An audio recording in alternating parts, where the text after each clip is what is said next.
Hi, Simon. Hello, hello. How are you? I'm good, actually, Ellen, thank you. Yeah, good. Well, Yeah. it's good to see you. Thank you. And I have been keeping up. I've been watching. To me, almost as good as the competition, the auditions are probably my favorite part. Maybe not yours. Well, not doing them, no, but watching them, yes. Yeah, after the fact. I mean, doing them is torture. Yeah, seriously. because you feel like, you know, they're not taking it seriously. Do you ever think that maybe they're going on just to get on television to be as bad as possible? A few, yeah. And can you tell which ones they are? Yeah, they're normally dealt with. Do you air those? Have we seen those, or you don't air them? You don't give them the attention? I think out of 3 seasons, 1 has slipped through the net. And even that one, I remember saying, this is not serious. And she kept saying it was. I said, swear on your mother's life. I swear on my mother's life. That was this season. Yeah. I remember you asking that. And she was the only one, but she was the one who came out and her friend, like, put her hand up against the camera. They played that real, though.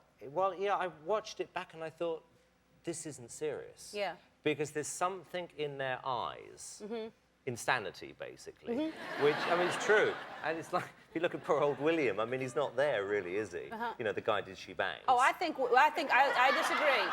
I like William. Well, I love him, but... I like William, and he was honest. He said he gave it his best shot.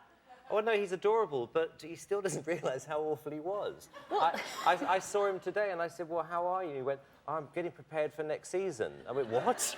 Well, you know, I realised there were 1 or 2 things that weren't good. And I went, well, everything was terrible.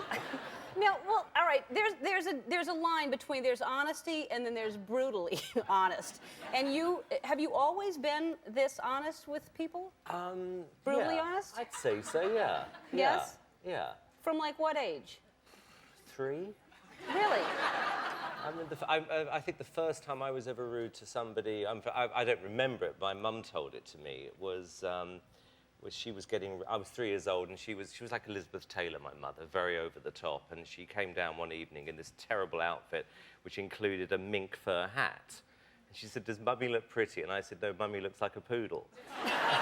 And that was the first time. But, you know, to me, it's almost like a sign of affection if you can be honest with somebody. You know, you like them. Well, so you like all those people? Yes. You do? I sort of like them, yeah. I mean, William, I mean, he is adorable. I mean, I can't bear listening to him, but I like him, yeah. Because some people, you don't seem like you like them. I mean, I do agree with you. I think it is important to be honest with people, right? I mean, you have a different approach than Paula. Paula always finds something positive to say about somebody. I've got to tell you, every time I see Paula back on this show, I am amazed at her weirdness. But I mean that as a compliment. I mean, there is nobody on earth who can find light as she does. I mean, the scat girl. Yes. Who murdered this song and did this terrible audition. And she had a big ending, though. She had a big ending, yeah. And it wasn't going well for her, and we told her. And Paula, thinking that this is going to cheer her up, said, love the colours you're wearing, honey. I thought, this girl's life is in tatters, and you're talking about her colours.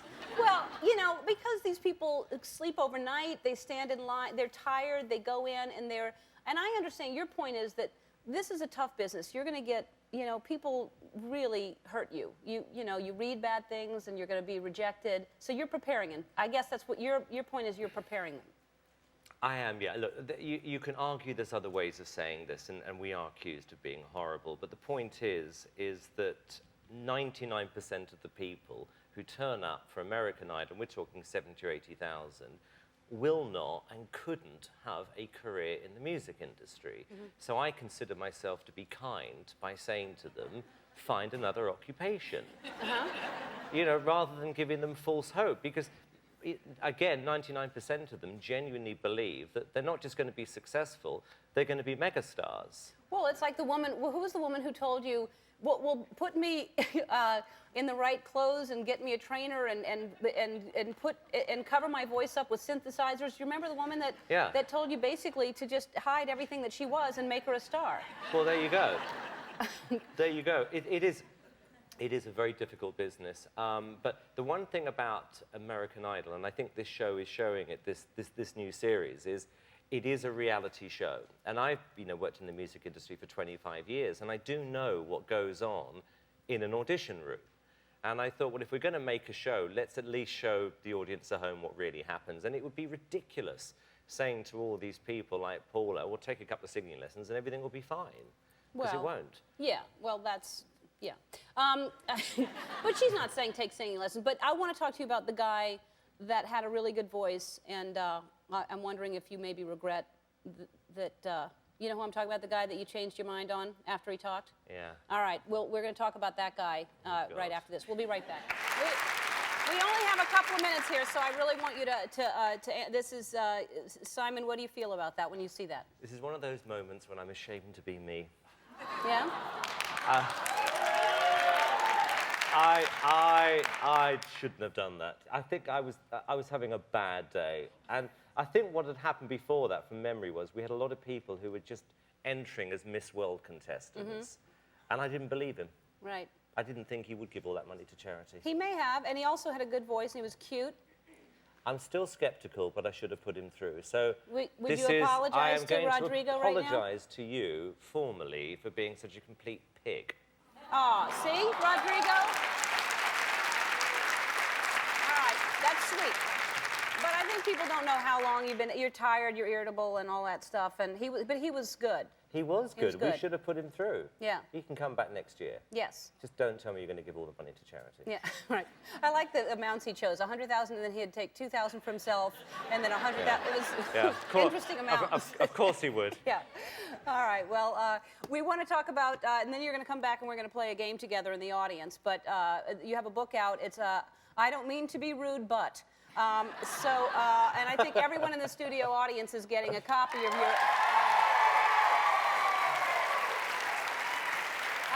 And you're getting the American Idol video game as well. When we come back, Simon and I will go into the audience and play the most difficult game on daytime television. We'll be right back.